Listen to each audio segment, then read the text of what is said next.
ఈరోజు ఉదయం 10:30కి జగన్మోహన్ రెడ్డి వల్లభనేని వంశీని పరామర్శించనున్నారంట. ఒకసారి ఏవనేసి చదివినిపిస్తుంది.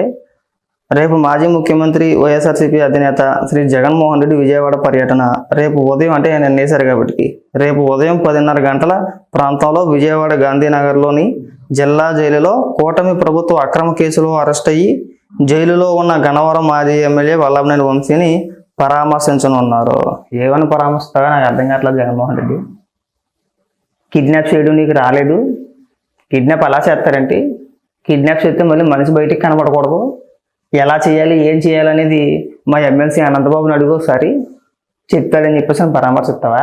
ఏమని పరామర్శిస్తావా? అసలు ఏదైనా సిగ్గేమని అనిపిస్తుందా? పైగా అక్రమ కేసా? ఒక వ్యక్తిని కిడ్నాప్ చేసి విజయవాడ నుంచి హైదరాబాద్కి, హైదరాబాద్ నుంచి వైజాగ్కి, వైజాగ్ నుంచి విజయవాడకి కార్లలో తిప్పుతూ చిత్రహింసలు పెడితే అది అక్రమ కేసే. నువ్వు వెళ్ళి పరామర్శించేస్తావా? పైగా ఆ పోటు కూడా జైల్లో ఉండి ఏమని మాట్లాడతాడో, అక్కడ చదువుకోయాలి, ఆ పోటు కూడా నచ్చలేదట, జైల్లో ఉన్నట్ట మంచం కావాలట, ఇంటి భోజనం కావాలట, నేను రోటంగా వండిటెత్తే కంచం తినేస్తాను, నేను ఇక్కడ పడుకోలేకపోతున్నాను, నాకు వెనకాతలు ఎముక బయటకు వచ్చేసింది, లేని రోగం అంటే లేదు, అన్ని రోగాలు ఉన్నాయి, ఈ రోగాల గురించి నేను మాట్లాడింది కాదు, గతంలో చంద్రబాబు నాయుడు గారిని ఉద్దేశించి ఇదే వల్లభనేని వంశీ కొడాలి నాని చంద్రబాబు నాయుడు గారు జైల్లో ఉన్నప్పుడు మాట్లాడిన మాటలు మాట. పైగా ప్రతి ఒక్కరిని మనం వికరించడమే, తీరా చూస్తే వీడికి లేని రోగం లేదు జైల్లో. వల్లభనేని వంశీ ఒంటి నిండా రోగాలే అని నేను చెప్పింది కదా, వాళ్ళ ఆవిడ కూడా చెప్పింది నిన్న కాక మొన్న.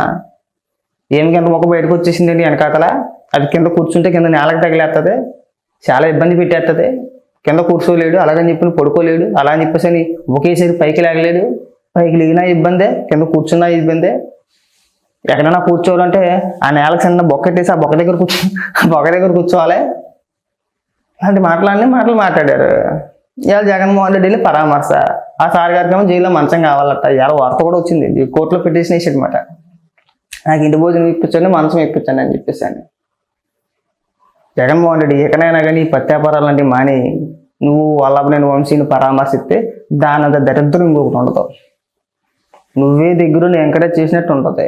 నువ్వు ఈ పరామర్శకు కానీ వెళ్తే కనుక ఆల్రెడీ మీ కార్యకర్తల్లో చర్చ మొదలైపోయింది. వల్లభనేని వంశీని అలా వదిలేస్తేనే బెటరు, మళ్ళీ అనవసరంగా నువ్వు పరామర్శకు వెళ్ళి ఆ దరిద్రాన్ని మళ్ళీ మన పార్టీకి దీనికి అంటించడం అని చెప్పేసి మీ కార్యకర్తలు ఫీల్ అవుతున్నారు. ఒకసారి చూసుకో, కింద కామెంట్లోనే చూసుకో. రాష్ట్ర ప్రజలకు కూడా ఒక సంకేతం వెళ్ళొద్ది. గతంలో కొడాలి నానిని వల్లభనేని వంశీని నిజంగానే జగన్మోహన్ రెడ్డి ప్రోత్సహించాడు అనే సంకేతాలు వెళ్తాయి. నిజంగానే అంటే నిజమే అనుకోండి, కానీ ఇంకాస్త బలంగా వెళ్ళొద్ది, అంతేనా? అక్కడికి వెళ్ళి పరామర్శించేస్తావా? నీ వల్ల కాదు, వాళ్ళు జైలుకి వాళ్ళు అయిపోయింది వాళ్ళ.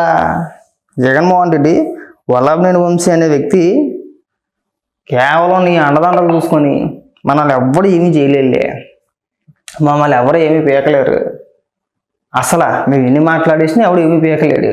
వీళ్ళు ఎలాగా మాట్లాడేవారు చంద్రబాబు నాయుడు గారిని ఉద్దేశించి, లోకేష్ గారిని ఉద్దేశించి, కొడాలి నాని వల్లభనేని అమరాబూతులు తిట్టేసి మాట్లాడేసి మమ్మల్ని ఎవడు ఏమీ పీకలేడు.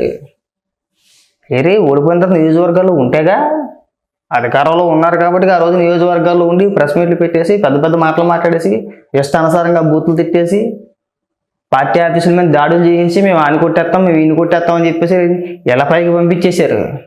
ఓడిపోయిన తర్వాత అడ్రస్ లేరు, గైబు, దొరికితే చెక్కేస్తారని చెప్పేసి భయం. ముఖ్యంగా కొడాలి నాని తీసుకోండి, అయ్యమ్మ జీవితం. ఆ కొడాలి నాని అయితే ఇంకా ఆడంత మగోడు ఆంధ్ర రాష్ట్రంలో ఇంక ఎవడు లేనట్టే మాట్లాడేవాడు.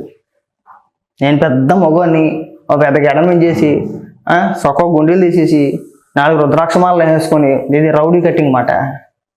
సొత్తానికి పుల్లలాన్ని అలా ఉన్నా రౌడీ కట్టింగ్ ఎవడన్నా నమ్మిస్తానికి అని ఓడిపోయిన తర్వాత కనబడితే ఒట్టు, ఓడిపోయిన మరు క్షణమే నియోజకవర్గం కొంపగూడు వదిలేసి పారిపోయి ఎక్కడ పారిపోయారు అనేది తెలియదు.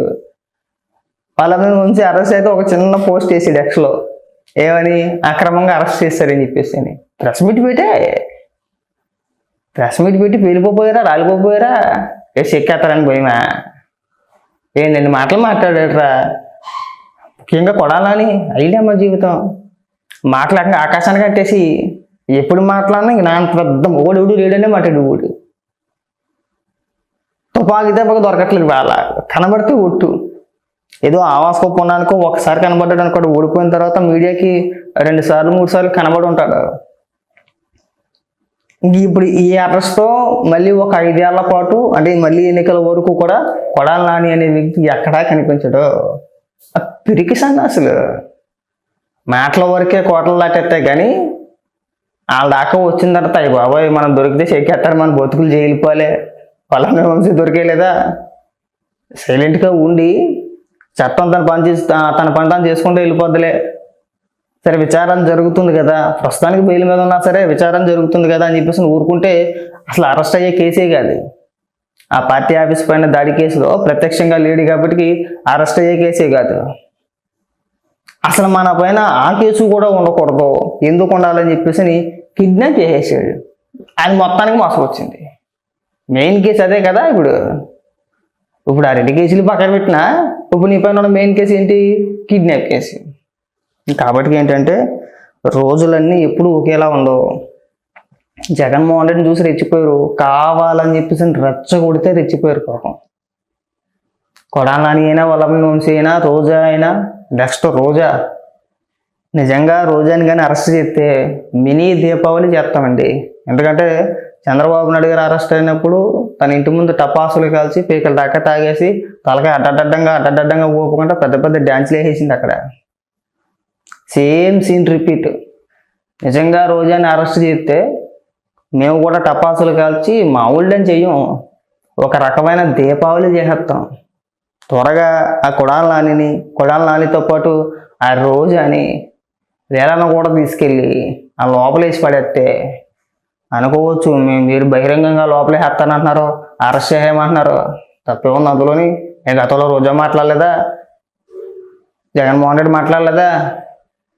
2019 ముందు నేను చంద్రబాబు నాయుడు గారిని అధికారంలోకి పోతే నేను 45 రోజుల్లో లోపలేస్తానన్నాడు. ఏం చేసాడు? చివరికి ఏదో రకంగా లోపల వేయాలి, మనం జైల్లో 16 నెలలు ఉన్నాము, చంద్రబాబు నాయుడు గారిని కూడా ఏదో ఒక నెపంతో జైల్లో పెట్టాలి అనుకున్నాడు, పెట్టాడు అని చాలామంది అంటూ ఉంటారు. ఆ రోజాని ఎందుకు అరెస్ట్ చేస్తారండి, మహిళ కదా, మహిళ లేదు తొక్క లేదు. టైం వస్తే తన నియోజకవర్గంలో చేసిన అవినీతి చిట్టా మొత్తం బయటకు వచ్చింది. ఆ రోజున ఖచ్చితంగా గతంలో రోజా ఎలా అయితే సంబరాలు చేసిందో ఆ రోజున మేము కూడా అలాగే చేస్తాం. జస్ట్ వెయిటింగ్ అంతే. కాబట్టి ఏంటంటే కొడాలి నానికి, రోజాకి వాళ్ళకు కూడా ఎక్కడి నుంచి అయినా మాట్లాడేటప్పుడు వాళ్ళ దగ్గర పెట్టుకొని మాట్లాడండి. ఇంకొకటి, పరామర్శకు వెళ్తున్న జగన్మోహన్ రెడ్డి చెప్తున్నాం ఏంటంటే దయచేసి వల్లభనేని వంశీని పరామర్శల పేరుతో పరామర్శించి అయ్యయ్యో అప్పట్లోని నేను చెప్పిన మూలంగా నువ్వు బూతులు తిట్టేసేవు, ఇవాళ నీ బతుకు జైలు పాలైపోయింది, ఇలాంటి డైలాగులు కొట్టి మీ పార్టీకి ఓన్ చేసుకుంటే నెక్స్ట్ టైం మీకు వచ్చే 11 కూడా రావు. నేను గ్యారంటీని చెప్తా. దారిని పోయే పెంటని మీకు అంటించుకోమాకండి. వాళ్ళు ఏ పార్టీలో ఉన్నా నష్టమే, బాగా గుర్తుపెట్టుకోండి. వల్లభనేని వంశీ అనే వ్యక్తి ఇవాళ వైసీపీలో ఉండి తెలుగుదేశం పార్టీని లేదంటే చంద్రబాబు నాయుడు గారి కుటుంబ సభ్యుల్ని బూతులు తిట్టాడు.